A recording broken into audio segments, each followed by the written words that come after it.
Good morning, everyone. ഇന്ന് നമ്മൾ start ചെയ്യാൻ പോകുന്നത് റൈറ്റിംഗ് പാരഗ്രാഫ് ഇൻ 3 ആണ് കേട്ടോ. അപ്പോൾ റൈറ്റിംഗ് പാരഗ്രാഫിൽ നമ്മൾ ഫസ്റ്റ് യൂണിറ്റ് നമ്മൾ ചെയ്തിട്ടുണ്ടായിരുന്നു, സെക്കൻഡ് യൂണിറ്റ് ചെയ്തു, തേർഡ് യൂണിറ്റ് ആണ് റൈറ്റിംഗ് പാരഗ്രാഫിലെ മൂന്നാമത്തത്. അപ്പോൾ ഇതിൽ റൈറ്റിംഗ് പാരഗ്രാഫിൽ എന്ന് വെച്ചാൽ ഫസ്റ്റ് റൈറ്റിംഗ് പാരഗ്രാഫിൽ നമ്മൾ ഡിസ്കസ് ചെയ്തിട്ടുള്ളത് അതിൻ്റെ എലമെൻറ്റ്സ് ആൻഡ് ഓർഗനൈസേഷൻസ് ആണ്. ഫസ്റ്റ് റൈറ്റിംഗ് പാരഗ്രാഫ് നമ്മൾ ഫസ്റ്റ് പഠിച്ചത് അതിൽ റൈറ്റിംഗ് എലമെൻറ്റ്സ് ആൻഡ് ഓർഗനൈസേഷൻസ് പഠിച്ചു.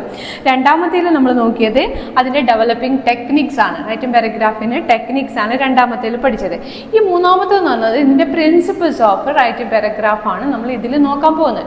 അപ്പോൾ റൈറ്റിംഗ് പാരഗ്രാഫിൽ അതിൻ്റെ പ്രിൻസിപ്പിൾസിൽ അതിൻ്റെ ഓർഗനൈസേഷൻ എങ്ങനെയുള്ളതായിരിക്കണം എന്നതാണ്, അതിൻ്റെ ഒബ്സർവേഷനാണ് അല്ലെങ്കിൽ ഓർഗനൈസേഷനാണ് നമ്മൾ ഏതിൽ നോക്കുന്നത്, റൈറ്റിംഗ് പാരഗ്രാഫ് 3 നോക്കുന്നത്. അപ്പം അതിൻ്റെ സ്റ്റെപ്പ് എന്ന് പറയുന്നത് അത് ഫസ്റ്റ് ഏതൊക്കെ സ്റ്റെപ്പിലൂടെയാണ് കൂടുതൽ അത് ഇമ്പോർട്ടൻസ് കൊടുക്കുന്നതെന്ന് വെച്ചാൽ first one is a chronological sequences, biographical writing, narrative, space relationship, class relationship and letters, sum, answer check. അതൊക്കെയാണ് ഏതിൽ നോക്കുന്നത്, റൈറ്റിംഗ് പാരഗ്രാഫ് 3 നോക്കുന്നത്. അപ്പോൾ നമുക്ക് മെയിനായിട്ട് നോക്കാം ഏതാണ്. First one chronological sequences. Chronological എന്ന് പറഞ്ഞാൽ ഒരു ടൈം പീരിയഡിനെ കാണിക്കുന്നതാണ് ക്രോണോളജിക്കലി എന്ന് പറയുന്നത്. ഒക്കർ ടു ടൈമിനെ ബേസ് ചെയ്തുകൊണ്ട് ചെയ്യുന്നതാണ് ഇത്. അങ്ങനെയുള്ള റൈറ്റിങ്ങിനെയാണ് എന്തെന്ന് പറയുന്നത്, ക്രോണോളജിക്കൽ.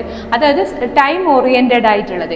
ഈ ടൈം ഓറിയൻറ്റഡ് ആയിട്ടുള്ളത് എന്ന് പറയുമ്പോൾ ഇതിനൊരു ഫിക്സ്ഡ് ടൈം, അതായത് ബിഗിനിങ് വിത്ത് ദ ഇവൻറ്റ്, അതായത് ബിഗിനിങ് ഉണ്ടാവും എൻഡും ഉണ്ടാവും. Beginning with the first event, next event, അങ്ങനെ ഒരു ടൈം ഓറിയൻറ്റഡ് ആയിട്ട് ഒരു ക്രോണോളജിക്കൽ ഓർഡറിൽ ചെയ്യുന്ന റൈറ്റിംഗ് പാരഗ്രാഫാണ് ഏതെന്ന് പറയുന്നത്, ക്രോണോളജിക്കൽ സീക്വൻസസ് എന്ന് പറയുന്നത്. അപ്പോൾ ഇതിൽ നമ്മളിപ്പോൾ ഒരു സ്റ്റോറി എടുക്കുന്നുണ്ടെങ്കിൽ ഒരു സ്റ്റോറി ടൈമിൽ നമ്മളൊരു സ്റ്റോറി സ്റ്റാർട്ട് ചെയ്യുമ്പോൾ അതിലൊരു സിമ്പിൾ സ്റ്റോറി ഉണ്ടാവും. ആ സിമ്പിൾ സ്റ്റോറി നമ്മൾ എടുക്കുകയാണെങ്കിൽ ആ സിമ്പിൾ സ്റ്റോറീൻ്റെ ഇതെന്ന് പറയുന്നത് ഫസ്റ്റ് നമ്മൾ അത് എന്ത് ചെയ്യുമെന്ന് വെച്ചാൽ അതിന് നമുക്കൊരു സ്റ്റോറി ടെല്ലിങ്, ഒരു സ്റ്റോറിയിലാണെങ്കിൽ ഒരു സ്റ്റോറി ഇവിടെ എഴുതിയിട്ടുണ്ട്. അതിനെ നമ്മൾ എന്ത് ചെയ്യണം, നമ്മളതിനെ ഡിസ്ക്രൈബ് ചെയ്യണം, അല്ലേ? നമ്മളതിനെ ഡിസ്ക്രൈബ് ചെയ്യുന്ന പ്രോസസ്സ് ഏതാണോ അതിന് വെച്ചാൽ അതിനെ ഡിസ്ക്രൈബ് ചെയ്യുന്ന പ്രോസസ്സ് അതിൻ്റെ സെക്കൻഡ് വണ്ണിൽ ചെയ്യാം. നെക്സ്റ്റ് വൺ എന്നാൽ report incident and incident. Second എന്ത് ചെയ്യണം, അതിൻ്റെ റിപ്പോർട്ട് ചെയ്യുക. അതിൻ്റെ നെക്സ്റ്റ് വൺ അതിൻ്റെ റിപ്പോർട്ട്. അതിൻ്റെ തേർഡ് വൺ എന്ന് പറയുന്നത് ബയോഗ്രാഫിക്കൽ സ്കെച്ചും കൊടുക്കുക. ഇതിന് ഈ സ്റ്റോറിക്ക് ഒരു ബയോഗ്രാഫിക്കൽ സ്കെച്ചും കൊടുത്താൽ നമ്മൾ എന്താ ചെയ്യുക, ടൈം ഓറിയൻറ്റഡ് ആയിട്ടുള്ള ടൈമിനെ കൂടുതൽ ഒക്കോഡ് ചെയ്യുന്ന തരത്തിലേക്ക് അല്ലെങ്കിൽ ഒരു ക്രോണോളജിക്കൽ സീക്വൻസിലേക്ക് വരുന്ന റൈറ്റിംഗ് പാരഗ്രാഫ് നമുക്ക് കിട്ടും. അപ്പം റൈറ്റിംഗ് പാരഗ്രാഫിൽ ഡെവലപ്പിംഗ് ഒബ്സർവേഷൻ തിയറി നോക്കി ചെയ്യുമ്പോൾ നമ്മൾ ഫസ്റ്റ് വൺ എന്ന് പറയുന്ന തിയറിയാണ് ഇത്, ക്രോണോളജിക്കൽ സീക്വൻസസ് എന്ന് പറയുന്നത്. Chronological sequences occurred in time. Next one എന്ന് പറയുന്നത് ബയോഗ്രാഫിക്കൽ റൈറ്റിംഗ് ആണ്. ബയോഗ്രാഫിക്കൽ റൈറ്റിംഗ് എന്ന് പറയുന്നത് നമ്മൾ ഇതിൽ generated expected to life and എക്സ്പീരിയൻസസിനെയാണ് ഏത് കാണിക്കുന്നത്, ബയോഗ്രാഫിക്കൽ എക്സ്പീരിയൻസ് എന്ന് പറയുന്നത്. Experiment of a person. ഇപ്പം നമ്മളിപ്പോൾ ഏതെങ്കിലും ഒരു മെഡിക്കൽ ഫീൽഡ് എടുത്താൽ നമ്മൾ മലേറിയ വന്ന കാലഘട്ടം എന്ന് പറയുന്നത് ആ കാലഘട്ടത്തിൽ 1891 മലേറിയ എന്ന് വന്നതും അതിൻ്റെ ഘടകങ്ങൾ അല്ലെങ്കിൽ അത് മലേറിയ പരത്തുന്ന കൊതുകിനെ കണ്ടുപിടിച്ചതും അതിനെ തുടർന്നുള്ള ഒരു ട്രാൻസ്മിഷൻ പീരിയഡൊക്കെ കണ്ടുപിടിച്ചത് ഏതിലായിരുന്നു, ഒരു 1891. അപ്പോൾ അതൊരു ഡോക്ടറെ സംബന്ധിച്ചിടത്തോളം അദ്ദേഹത്തിൻ്റെ ലൈഫ് പീരീഡിൽ കൂടി പോയ കാര്യങ്ങളാണ്, അല്ല എക്സ്പെരിമെൻറ്റിൽ കൂടി പോയ കാര്യങ്ങളാണ് ഏതിൽ നടന്നിട്ടുള്ളത്, ആ ഒരു കാലഘട്ടത്തിൽ നടന്നിട്ടുള്ളത്. അപ്പം it generalised express life experienced of a person. ഒരു വ്യക്തിൻ്റെ ലൈഫിൽ നടന്നിട്ടുള്ള കാര്യങ്ങൾക്ക് കൂടുതൽ ഒരു ഓറിയൻറ്റഡ് ആയിട്ട് കാര്യങ്ങൾ അവതരിപ്പിക്കുന്നതിനെയാണ് എന്ത് പറയുന്നത്, ബയോഗ്രാഫിക്കൽ റൈറ്റിംഗ് എന്ന് പറയുന്നത്. അതിൽ ആ പേഴ്സൻ്റെ എന്തുണ്ടാവും, എക്സ്പീരിയൻസ് ഉണ്ടാവും, അച്ചീവ്മെൻറ്റ്സ് ഉണ്ടാവും, ഫീലിങ്സ് ഉണ്ടാവും, അദ്ദേഹത്തിൻ്റെ ചാലഞ്ചസ് ഉണ്ടാവും, അതിൻ്റെ ഇമ്പാക്റ്റ് ഉണ്ടാവും. അതൊക്കെ നമുക്ക് ഏതിൽ കാണാം, ഒരു ബയോഗ്രാഫിക്കൽ റൈറ്റിംഗ് എസ്സേസിൽ, റൈറ്റിംഗ് പാരഗ്രാഫിൽ കാണാം. അപ്പോൾ ബയോഗ്രാഫിക്കൽ റൈറ്റിംഗ് എന്ന് പറയുന്നത് എക്സ്പെരിമെൻ്റ് ഓഫ് എ പേഴ്സൺ ആണ്. എക്സ്പെരിമെൻ്റ് ഓഫ് എ പേഴ്സൺ എന്ന് പറയുന്നത് ഒരു പേഴ്സണെ സംബന്ധിച്ചിടത്തോളം അദ്ദേഹത്തിൻ്റെ ലൈഫിൽ വന്നിട്ടുള്ള ആ കാലഘട്ടത്തിലുള്ളത് എല്ലാ ലൈഫ് എക്സ്പീരിയൻസസ്, ബാഡ് ആവാം, ഗുഡ് ആവാം, പിന്നെ അദ്ദേഹത്തിൻ്റെ ചാലഞ്ചസ് ആവാം, അച്ചീവ്മെൻറ്റ്സ് ആവാം, അതിനൊക്കെ ഒരു ഓട്ടോബയോഗ്രഫി കണ്ടിട്ടില്ല, അതുപോലെ എല്ലാം രേഖപ്പെടുത്തുന്ന ഒരു റൈറ്റിംഗ് പാരഗ്രാഫാണ് ഏതെന്ന് പറയുന്നത്, ബയോഗ്രാഫിക്കൽ റൈറ്റിംഗ് എന്ന് പറയുന്നത്. ഇതിനൊരു എക്സാമ്പിൾ എന്ന് പറയുന്നത് 1891 ഡോക്ടർ റോബർട്ട് മലേറിയനെ കുറിച്ചിട്ട് ഫസ്റ്റ് അദ്ദേഹം ട്രാൻസ്മിഷൻ നടത്തിയതും അത് ഏതാണ് ഏത് കൊതുകിൽ നിന്നാണ് അത് വരുന്നതെന്നും അതിന് അദ്ദേഹം നേടിയിട്ടുള്ള മെറിറ്റും ഡീമെറിറ്റുകൾ, ചാലഞ്ചസ്, അതൊക്കെ നമുക്കൊരു ബയോഗ്രാഫിക്കൽ റൈറ്റിങ്ങിലൂടെ അവതരിപ്പിക്കാൻ പറ്റും. അപ്പോൾ അത് എന്തിൻ്റെയാണ്, റൈറ്റിംഗ് പാരഗ്രാഫിൻ്റെ രണ്ടാമത്തെയാണ്. മൂന്നാമത്തെന്ന് പറയുന്നത് നരേറ്റീവാണ്. നരേറ്റീവ് എന്താണെന്ന് പറഞ്ഞു, നരേറ്റീവ് റൈറ്റിംഗ് നമ്മൾ എന്താണെന്ന് നോക്കിയതാണ് അല്ലേ. അപ്പം നരേറ്റീവ് റൈറ്റിങ്ങിൽ നമ്മളൊരു ഇതെടുത്താൽ, ഒരു പാരഗ്രാഫ് എടുത്താൽ ആ പാരഗ്രാഫിന് എന്ത് ഉണ്ടായിരിക്കണം, ഒരു ബിഗിനിങ് ഉണ്ടായിരിക്കണം, ഒരു മിഡിൽ ഉണ്ടായിരിക്കണം, ഒരു എൻഡും ഉണ്ടായിരിക്കണം. ഇത്രയും കാര്യങ്ങൾ എന്തിലുണ്ടായിരിക്കണം, ഒരു നരേറ്റീവ് തിയറിയിൽ അല്ലെങ്കിൽ നരേറ്റീവ് പാരഗ്രാഫ് റൈറ്റിങ്ങിൽ സ്വീകരിച്ചിരിക്കണം. അത് നമ്മൾ നോക്കിയതാണ് നരേറ്റീവ് കമ്പോസിഷൻ പറയുമ്പോഴും നരേറ്റീവ് പാരഗ്രാഫിൽ. അപ്പം അത് അത്രയേ ഉള്ളൂ. നെക്സ്റ്റ് എന്ന് പറയുന്നത് സ്പേസ് റിലേഷൻഷിപ്പാണ്. സ്പേസ് റിലേഷൻഷിപ്പ് എന്ന് പറഞ്ഞാൽ ലൈക്ക് ഒബ്ജക്റ്റ് പ്രോസസ്, ഫിസിക്കൽ അറേഞ്ച്മെൻറ്റ്സിനെയാണ് എന്തെന്ന് പറയുന്നത്, സ്പേസ് റിലേഷൻഷിപ്പ് എന്ന് പറയുന്നത്. ബയോഗ്രാഫിക്കൽ എന്ന് പറയുന്നത് experiment of a person ins A life chartered ആണ് കേട്ടോ. അത് ലൈഫിൽ അദ്ദേഹം അനുഭവിച്ചിരുന്ന അതിനെയാണ് ലൈഫ് ചാർട്ടഡ് ആയിട്ടുള്ളതാണ് ബയോഗ്രാഫിക്കൽ, ക്രോണോളജിക്കൽ, ടൈം പീരിയഡ്. അതുപോലെ സ്പേസ് റിലേഷൻഷിപ്പ് എന്ന് പറഞ്ഞാൽ എന്താണ്, ഫിസിക്കൽ അറേഞ്ച്മെൻറ്റ്സിനെയാണ് എന്തെന്ന് പറയുന്നത്, സ്പേസ് റിലേഷൻഷിപ്പ് എന്ന് പറയുന്നത്. ഈ ഫിസിക്കൽ അറേഞ്ച്മെൻറ്റ്സ് എങ്ങനെയാണ് ഒരു റൈറ്റിംഗ് പാരഗ്രാഫിൽ നമ്മൾ ഉപയോഗിക്കുന്നതെന്ന് വെച്ചാൽ, നമുക്കിപ്പോൾ ഒരു റിവറിൽ പൊല്യൂഷൻ ഉണ്ടെന്ന് വിചാരിക്കാം. അപ്പോൾ ഒരു റിവറിൽ പൊല്യൂഷൻ ഉണ്ടാകുമ്പോഴേ ആ റിവറിൽ അതെന്തിനാൽ ആ പൊല്യൂഷൻ വന്നു, അത് ഏത് കെമിക്കലായിട്ടാണ് അത് നടന്നത്, അങ്ങനെയുള്ള കാര്യങ്ങളൊക്കെ നമ്മൾ നോക്കണമെങ്കിൽ ആ പൊല്യൂഷൻ കണ്ട റിവേഴ്സിൻ്റെ അടുത്ത് മാത്രം, ബാങ്ക്സിൽ മാത്രം പോയാൽ പോരാ അല്ലേ.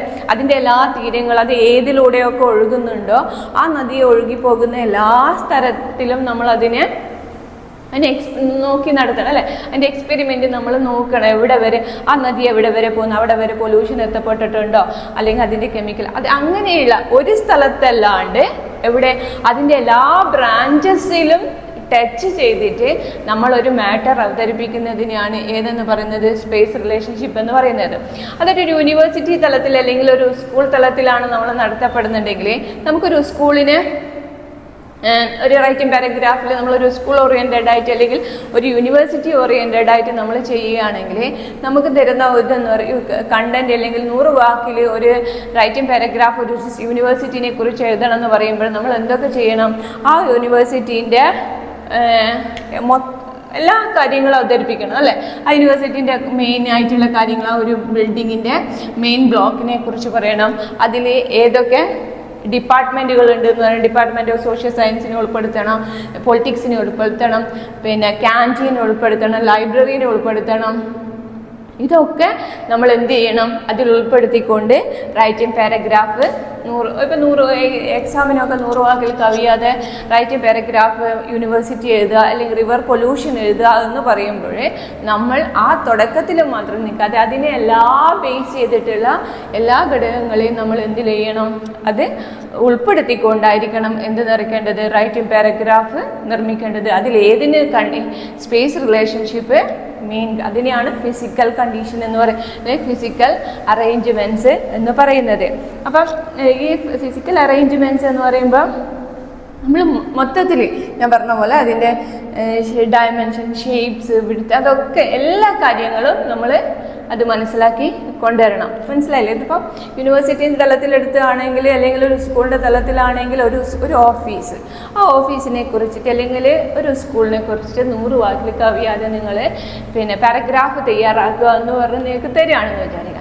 അപ്പം നമുക്കൊരു കണ്ടന്റ് തരും അല്ലേ? ഒരു കണ്ടന്റ് തന്നിട്ടുണ്ടാവും. യൂണിവേഴ്സിറ്റി, ഇതാ ഇവിടെ എഴുതിയിട്ട് യൂണിവേഴ്സിറ്റി, ഡിപ്പാർട്ട്മെൻറ്റ്, പൊളിറ്റിക്സ്, അങ്ങനെയില്ല കണ്ടന്റ് മാത്രം തന്നിട്ട് നമ്മൾ ഇന്നതാണ് എന്ന് അതിൽ ബിഗിനിങ്ങും മിഡിലും എൻഡും ഒക്കെ തരുന്ന തരത്തിൽ നമ്മൾ ഉൾപ്പെടുത്തിക്കൊണ്ട് ഒരു റൈറ്റിംഗ് പാരഗ്രാഫ് നമ്മൾ ഉണ്ടാക്കണം. ആ റൈറ്റിംഗ് പാരഗ്രാഫ് ഉണ്ടാക്കുമ്പോൾ നമുക്ക് എന്ത് കിട്ടും? ഒരു ഗുഡ് റൈറ്റിംഗ് പാരഗ്രാഫ് നമുക്ക് കിട്ടും. ഓക്കെ, നെക്സ്റ്റ് വൺ എന്ന് പറയുന്നതാണ് ക്ലാസ് റിലേഷൻഷിപ്പ്. ക്ലാസ് റിലേഷൻഷിപ്പ് എന്ന് പറഞ്ഞാൽ depends upon the purpose of writing. അത് റൈറ്റിംഗ് ക്ലാസ് ഓറിയൻറ്റഡ് ആയിട്ട് അല്ലെങ്കിൽ അതിൻ്റെ ക്യാരക്ടറിസ്റ്റിക് അതെന്ന് പറഞ്ഞാൽ ക്ലാസ് നമ്മൾ ഡിവൈഡ് ചെയ്തിട്ട് ക്ലാസ് ഓറിയൻറ്റഡ് നമ്മൾ ക്ലാസ്സായി തിരികെയില്ല. നമ്മൾ സ്കൂളിൽ തന്നെ ക്ലാസ്സിനെ ഡിവിഷൻ ചെയ്യുന്നുണ്ട് ഇല്ലേ? അപ്പോൾ ക്ലാസ് റിലേഷൻഷിപ്പ് എന്ന് പറയുന്നത് എന്താണ്? Depends upon purpose of writing ആണ്. ഇതിൻ്റെ പർപ്പസ് ഓഫ് റൈറ്റിംഗ് എന്ന റൈറ്റിംഗ് പാരഗ്രാഫിൽ അതിൻ്റെ പർപ്പസിനെ കാണിക്കാനാണ് നമ്മൾ ഏത് ഉപയോഗിക്കുന്നത്? ക്ലാസ് റിലേഷൻഷിപ്പ് ഉപയോഗിക്കുന്നത്. അപ്പോൾ ഇതിൽ നമ്മൾ ഈ ഡ്രാമകൾ, നാടകങ്ങളുണ്ട് ഇല്ലേ? നമ്മൾ ഇതിലൊക്കെ നാടകങ്ങളുണ്ടാവും. പ്രോസ്. അപ്പോൾ ആ പ്രോസിൽ തന്നെ പലതരത്തിൽ പ്രോസുകൾ നമുക്ക് ഉണ്ടാവും. എങ്ങനെയൊക്കെയുള്ള പ്രോസുകളുണ്ട്? പ്രോസ് എന്ന് പറയുമ്പോൾ എങ്ങനെയൊക്കെ പ്രോസുകളുണ്ട്? നരേറ്റീവായിട്ടുള്ള പ്രോസസ്സ് ഉണ്ട്, ഡിസ്ക്രിപ്റ്റീവായിട്ടുള്ള പ്രോസസ്സ് ഉണ്ട്, പ്രോസ്. അങ്ങനെ ഓരോ തലത്തിലും പ്രോസിനെ ഡിവൈഡ് ചെയ്തിട്ട് പല തരത്തിലും എന്തുണ്ട്? പ്രോസ് ഉണ്ട്. അതിനെയാണ് നമ്മൾ എന്തെന്ന് പറയുന്നത്? ക്ലാസ് റിലേഷൻഷിപ്പായിട്ടുള്ള ഇതെന്ന് പറയുന്നത്. ഇപ്പം മിഡീവൽ ഏജിൽ ആ മിഡീവൽ ഏജിലത്തെ കാര്യങ്ങൾ, മിഡീവൽ ഏജിൽ എന്തായിരുന്നു? Renaissance, 17th century, 18th century, modern age, അങ്ങനെ ഓരോ ഏജസ് വരുമ്പോൾ അതിനെ നമ്മൾ ക്ലാസ് റിലേഷൻഷിപ്പായിട്ട് തിരിച്ചിട്ടുള്ളതാണ്. അപ്പോൾ അത് ഏതിലാണ് വരുന്നത്? ക്ലാസ് റിലേഷൻഷിപ്പിലാണ് വരുന്നത്. പിന്നെന്ന് വെച്ചാൽ നമ്മളിപ്പോൾ ടാക്സ് ഇല്ലേ? ടാക്സ് അടയ്ക്കുന്നുണ്ട്, നമ്മൾ റവന്യൂ അടയ്ക്കുന്നുണ്ട് ഇല്ലേ? ഇപ്പം മെയിൻ വേഗം ഓർമ്മയിൽ വരുന്ന റവന്യൂ എന്ന് വിചാരിക്കാം. 2 തരത്തിലാണ് റവന്യൂ ഉള്ളത്. ഒന്ന് ഡയറക്റ്റും മറ്റൊന്ന് ഇൻഡയറക്റ്റ് ആയിട്ടുള്ളത് ഇല്ലേ? പിന്നെ അതിന് ഡയറക്റ്റ് ആയിട്ടുള്ള 2 ഉണ്ട്, അങ്ങനെ ഇൻഡയറക്റ്റ് ആയിട്ടുള്ള 2 ഉണ്ട്. അങ്ങനെ അല്ലേ നമ്മൾ അടയ്ക്കുന്നത്. പിന്നെ വേറെ ഈ ഗവൺമെൻറ്റിൻ്റെ നികുതികൾ അങ്ങനെയില്ലേ?